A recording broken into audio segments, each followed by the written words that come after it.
So if you're still doing a crypto-based gold, you're just not losing that value. But it's not about trying to pick the top, because no one can do that. G'day and welcome to another episode of Collective Shift. My name is Ben. I'm the CEO and founder of Collective Shift, and today we've got a couple of special guests. So Chris and Paul, how are you? G'day Ben, very good mate. Awesome guys. Give us a quick rundown of Ainsley Wealth and what you guys are doing over there. Yeah, sure. Look, Ainsley Wealth is a spin-off from Ainsley Bullion. So, we're sort of a 50-year-old bullion dealer. But in 2017, we entered the crypto space. So we offer an OTC option for people to buy and sell crypto. Of course, we then seamlessly facilitate swapping between crypto and bullion. And then we also launched our own gold and silver-backed tokens, gold standard and silver standard. So people have a blockchain-based way of dealing with gold and silver. And I guess part of that too is we offer cold storage accounts too, so people can basically leave it all to us. We'll do the trades. We'll store it on fully allocated cold wallets and look after it all for them. That's awesome. And Paul, just touching on that for those people at home that don't quite understand how the digital representation of the token works, can you just walk us through what investors actually get when they buy your digital token? Yeah, sure. Look, when we started doing this, we had a look around and there were no tokens out there that, they were all quite opaque in terms of the metal that supposedly backs them up, any sort of audit or insurance. So we went about as a bullion dealer, and often they were just startups. So as a bullion dealer, we went back and had a look at coming up with a token that's 100% backed by bullion, that bullion is already vaulted in a high security safe deep underground, that it's audited every quarter, it's fully insured, and basically went to lengths to make sure that it was bulletproof. So each token, gold standard token is 1 gram of gold, silver standard token is 1 gram of silver, ERC20, so easy to use, and listed on CoinSpot or through us, available on the Bamboo platform and also METX. That's awesome. Yeah, so basically what you can do is you can transfer at any point, you can rotate out of your crypto assets, whether it be Bitcoin, Ethereum, and rotate into gold without having to go into absolutely, in 24/7. An awesome value proposition. What are you guys seeing in terms of, awesome. So we'd have to come and knock at your door late at night, Paul. What are you guys seeing in terms of the hedge against inflation? I know, I'm a big component of Bitcoin being that safe asset where you can sort of hedge against, they're saying 7%, but I'm pretty sure it's a lot higher than that in the everyday world. How are you seeing gold perform as a hedge against inflation, and is that still the main proposition for buying gold? And we've certainly seen of late, the price is rallying on those, I guess, non-transitory looking inflation prints out of the US, and as you say, Australia's sort of half the US, but few people believe the number. So we're definitely seeing that rotation into gold and silver off inflation. Arguably, Bitcoin is, you could sort of say gold's, the risk-off inflation hedge, and Bitcoin's probably been a risk-on inflation hedge, and hence it's come off with, the US share market's looking pretty shaky at the moment. But look, that it's the 5,000-year-old inflation hedge. That's sort of a lot of the basis of why people buy gold as an inflation hedge, as insurance against volatility, and that safe haven trade as well. Brilliant. And what are you guys seeing in terms of the recent sell-off in the stock market, particularly like tech stocks and things like that? Gold's had a little bit of a sell-off, even Bitcoin retracing back to last year. What trends are you seeing in investors where they're sort of putting I think it's a really for this year and beyond? Interesting juncture in the market. So we're potentially on the step of the big Fed policy mistake that everyone's sort of talking about, and that's not new. The Fed has tightened into weakness pretty much every time in the past, but this time I think people are just really taking stock of the fact that we've had pretty well unprecedented loose monetary stimulus since the GFC.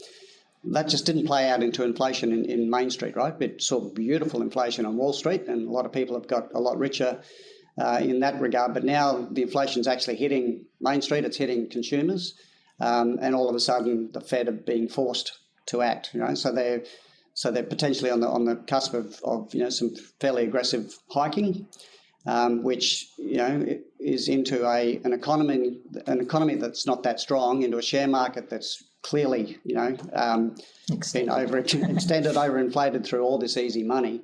So when you turn the tap off and you turn the sugar off, there's that sort of post-sugar high, and I think that's why we're starting to see the gold price get going, and people are starting to see it. So whether they're rotating out of growth into value and out of financial assets into hard assets, that's I think where we're at.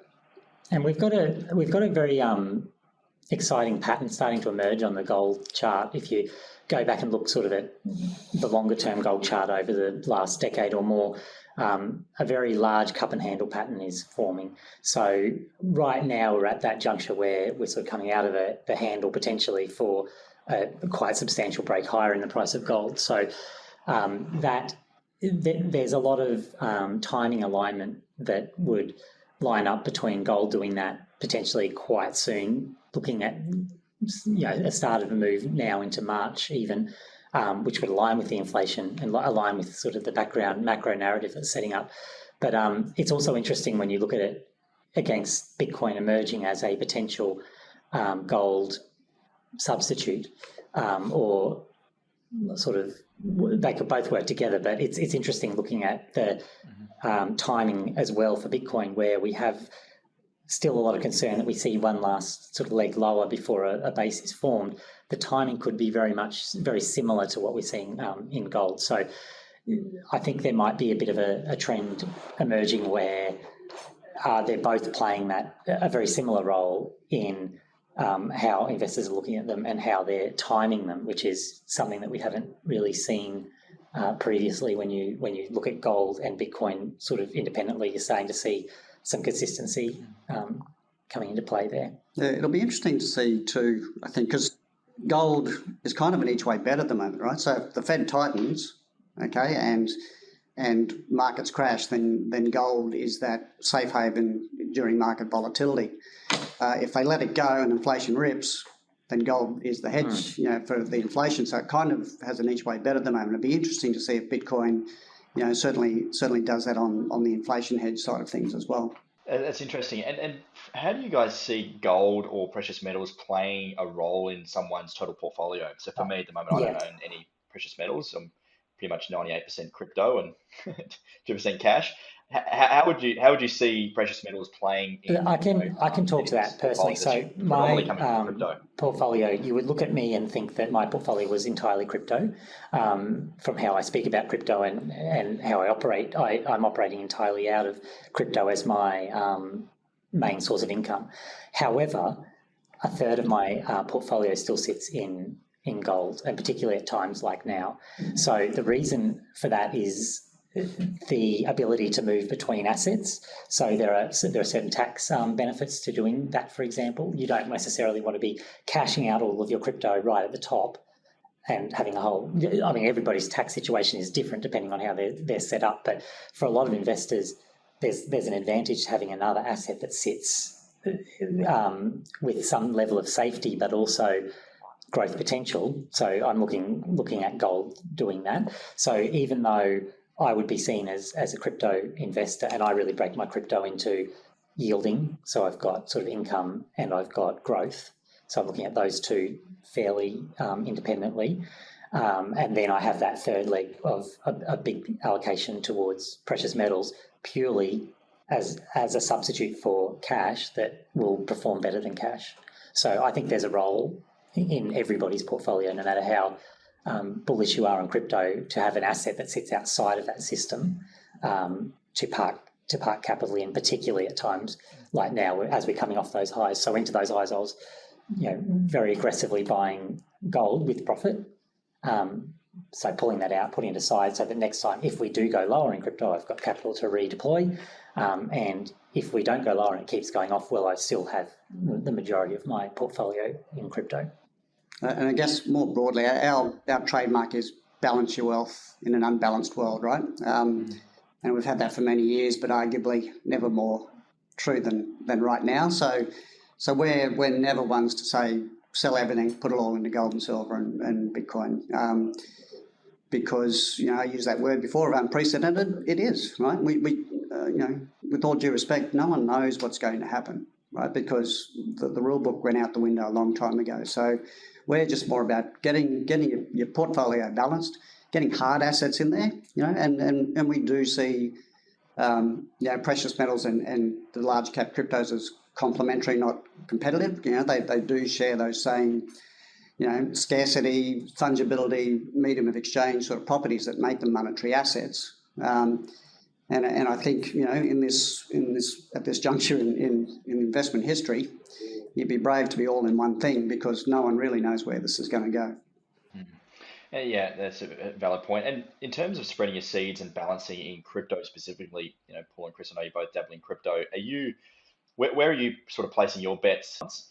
And I found that even crypto or Bitcoin, DeFi is kind of boring for some investors. But for me, that's where I'm seeing some of the biggest opportunities that now the attention's moved away and the new shiny object. Where are you placing your bets? How I look at it, 2022, I think we've gone through distinct phases. And I think we have to be conscious that we're starting to move into a tokenization of everything phase, where you've got sort of the NFT narrative expanding beyond the shiny piece of artwork into real life stuff. So it's something that we're certainly looking at with gold, for example, moving real assets into the blockchain, but more than that, moving it into whatever the metaverse is. So this idea that you just think in terms of financial assets. So I think a lot of the early investors were looking at Bitcoin or even Ethereum purely through that financial lens, but the mainstream population doesn't necessarily think in those terms. So I think the next wave also won't necessarily be in those traditional assets. So you might still get growth. Well, I would still expect you will get growth in Bitcoin and Ethereum, but I think the next wave will come out of some emerging things like the play-to-earn models, for example, in gaming platforms. So one that we all are a little bit obsessed with is crypto.com, the one that everyone loves to hate. But when you look at the infrastructure, the initial infrastructure was, your trading platform. So your Binance and FTX and all of those are still very good. But as it moves forward, it's not, the picks and shovels are in a different space. So there's that argument that you should always be buying the infrastructure that allows everything to sit on top of it. And I think we're going to see increasingly a move into tokenization of everything space, which means you've got to look a little bit beyond the traditional layer one sort of assets, and possibly even a little bit beyond layer two, just allowing transfer. But they're still thinking in dollar terms. They're still thinking in moving money around into how are people actually going to use these NFTs and tokens. So that's why, me personally, at the moment, I'm going down that little rabbit hole of gamification and looking at how you can use this NFT sort of culture in things that people are actually doing every day, that everyone's doing, even if they're not a crypto person, or not an investor. So that's the angle, certainly, that I'm looking at. And it's one that we're very excited about, because gold, like, we're all used to playing games on your phone or wherever that has some element of gold in it, a fictitious, gold in the context of the game. But imagine when you start to bring in real world assets like real gold into that scenario that is tradable amongst players for other NFT assets. It's just mind-blowing, the potential of that space. That's interesting. It sounds like you guys are already starting to think about how, I'd love to hear your thoughts if you've thought about how gold plays in the metaverse, and how that actually transactions. And even you guys are a bit ahead of the curve, I would assume, for most gold bullion dealers, in having a digital representation already in that token.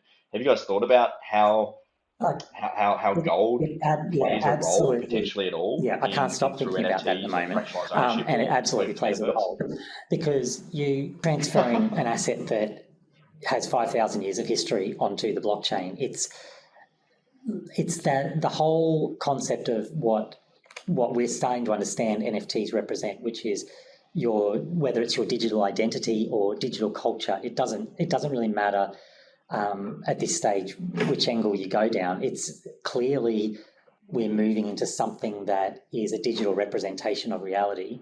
And in that process, gold makes perfect sense to make that transition across, because what's the alternative? The alternative is that you're transitioning across fiat, like as that everyone wants to operate in their metaverse using central bank digital currencies, for example.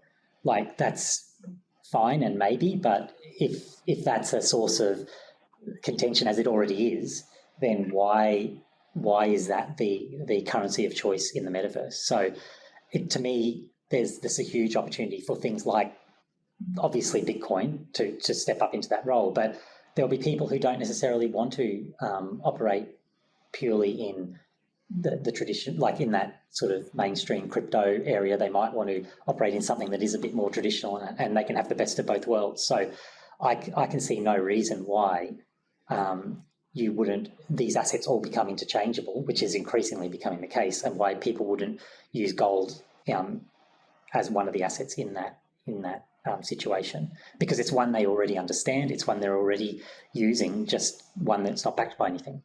Oh, awesome. Okay, fantastic. That's exciting. I'm keen to see how that all plays out. A bit like you, Chris, that stuff excites me. So for newcomers into crypto, we see a lot of business owners, stock investors, financial people coming into Collective Shift and looking for education and just looking to get started out in crypto. From your perspective, either personally or from ANC World's perspective, any learnings or any feedback or advice you give to newcomers coming into crypto and thinking about crypto specifically, or whether they're looking to diversify into gold? Any practical education, takeaways? And that's not those people? Shameless plug for yourselves. Education is critical. Like, really understand what you're getting into, and I think certainly. Self-awareness or an understanding of the psychology part of it. So not getting caught up in the FOMO, understanding market dynamics, and I guess if you go into it, with a steady mind and an understanding of what you're buying, and there's some it's not just yourself. There's some great content out there, and nowadays too, with all the on-chain data, we've got a lot more, robustness around looking behind the asset that you're buying. I'd probably add to that. I definitely agree, and I don't think it's just that you've got to be careful. It's so important to get the right information, but there's so much. It's moving so quickly. No one can stay on top of it. Like that's pretty much all I'm doing every day. And I just cannot stay on top of the information, because you go down one rabbit hole leads to another. It's so large. So we all need to be guided, I suppose, by experts and people that we can trust.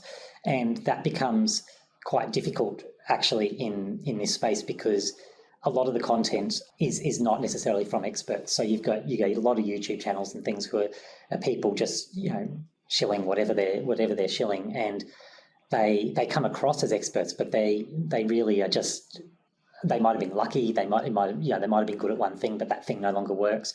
So it really requires probably a broad base of information, and probably platforms similar to what you're doing. So where you are interviewing different people who are experts in their particular area. Like, ask us about gold because we're an expert in gold in that area to find out that information. Don't just listen to somebody who's sort of telling you about, think as if they know everything there is to know about all the different crypto and metaverse and NFTs, and each subject is an area that requires specialist knowledge. So I think that education angle is really important. And further to Paul's point about psychology, it's all about psychology because of the nature of how these markets move.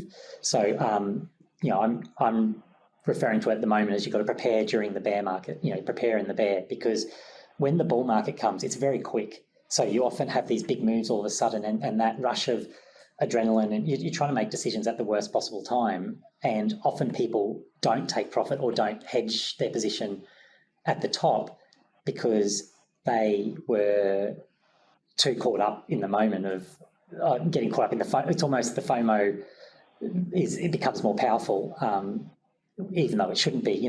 During the bear market, when you're all you had plenty of time to think about what you were doing.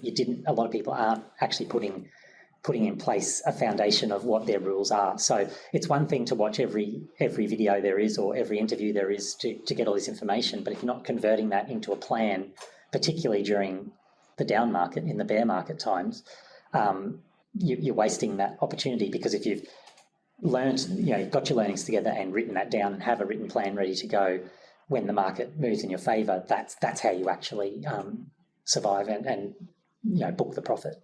Yeah, I love that, Chris. I think that was one of my biggest takeaways over the 2018 bear market is, for me, I put down a spreadsheet and have my investments and also putting in some rough targets.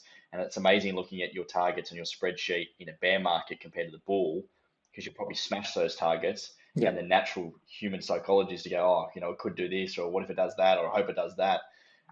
And if you don't have that plan or you don't have that strategy, you continue on that path, and all of a sudden months go on and you sort of, you've lost all those gains, you're back to square one again. So understanding that the opportunities come in the bear market, plant the seeds, be convicted in those bets, and then take absolutely, and particularly if you can do it into and not even having to leave the ecosystem. So if you're still doing it in a crypto-based gold, you're just not losing that value. But it's not about, probably my only further point to that is it's not about trying to pick the top, because no one can do that. It's about a measured, consistent response where you're pulling profit out on the way up, putting that aside, and that's where that written plan comes in, so that you know what you're going to do before it happens. Because when it happens, all of a sudden, all you're seeing is positive news. So you get that very powerful self-reinforcement coming in. Oh well, I'll just hold it. I won't take profit yet, and then all of a sudden, exactly what you just said, you're back to square one, because you missed that opportunity, and you'll spend the next 6 to 12 months kicking yourself because why didn't I take more at those highs? I was just thinking, we've got a dashboard on our website, and so there's a whole lot of on-chain stuff and the usual charts, but I'm just thinking we should have another one. How much gold is Chris buying? Yeah. Because, you just see it with the markets going up and he's buying all this gold, and it's still going. He's the very, very, very structured and very disciplined, whilst everyone's going, no, wait for the top. So I think we'll add another dial on the dashboard. I think how much gold is Chris buying? Yeah. I think it's an important point that dollar cost averaging out, and one of my biggest mistakes was getting too bored before something happens in an asset. Had conviction in synthetics, bought a lot 4 or 5 years ago, and then sold everything. And looking back, I'm like, what an idiot I was, because it's not about doing all in or sort of all in or nothing bets. I think for me, the biggest learnings I've taken away is, just taking 10% off the table, or then 20% the higher it goes. Not just doing all or nothing, do or die sort of decisions. You can step by step hit targets and take. I actually have a question. I have a question for you on that. What's your sort of thoughts on? Because one of my thoughts having this discussion is that I've moved over time, but it's also because as my sort of profitability has increased, I've moved away from the more speculative side of holding a lot of alts that are further out on the risk curve, because my sort of feeling is that with the potential that exists in the market, you can be holding the blue chips right at the top, and the profit will be there, so you don't need to take that additional speculative risk. But how does that fit with you, with what you were just saying? How do you look at that? Yeah, so in terms of a week to week, personally, I'm continuing to invest in Bitcoin. I'm a big believer of Bitcoin, and I think that's probably the safest high risk play you can be, just around with everything that's going on. I've made a couple of substantial plays in DeFi and sort of doubled down in periods when they've gone down 60-70% from the highs. But in terms of that plan and selling, as the market changes and I see attention and investors going back into those more speculative plays, all of a sudden you're sort of talking market caps of 300 million, 500 million. The difference between 10 million USD, which for me, they're not as the asymmetric upside isn't there as much. 100%, yeah. It's certainly only the speculative plays, probably 5 or 10% of my total portfolio. Predominantly, I'm holding Bitcoin and ETH and a few other of the top 10.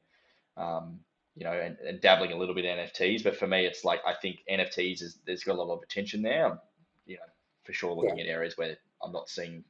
Yeah, no, that's interesting, because that's probably fairly consistent. Talk about. Cool.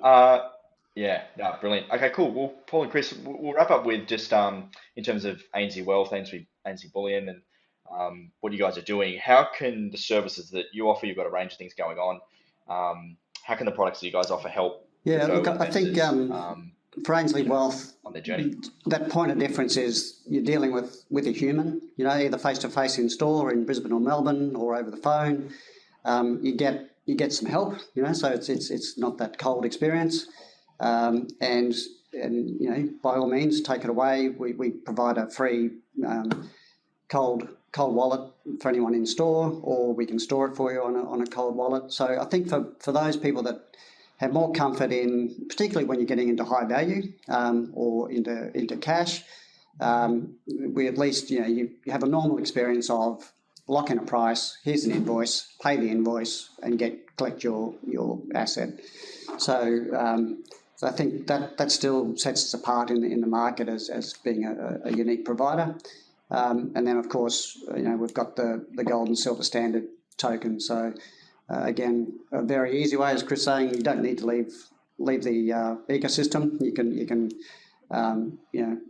go in and out of these things as you wish, and we get great insight into that market psychology we're just talking about, just watching the flows on CoinSpot. So it's quite telling of market psychology when you see the flows in and out of the tokens, depending on what the broader crypto market's doing. So, and then if you want to keep it solid, something outside of that blockchain, then of course there's the full range of traditional bullion. And remember, the tokens are redeemable for bullion as well. So, and at any point in time, you can just redeem them for the metal that sits behind them. So, but that's us in a nutshell. Awesome. And we've got some free resources on Collective Shift, where we actually have a resource on how to buy the gold tokens on CoinSpot, so you can check that out, as well as a bunch of other free educational resources like dollar cost averaging and a few other things we spoke about today. So, thank you, Paul and Chris, for jumping on. It's been great to chat. Thanks, Ben. Thanks for having us. Metaverse and crypto. I've thoroughly enjoyed it.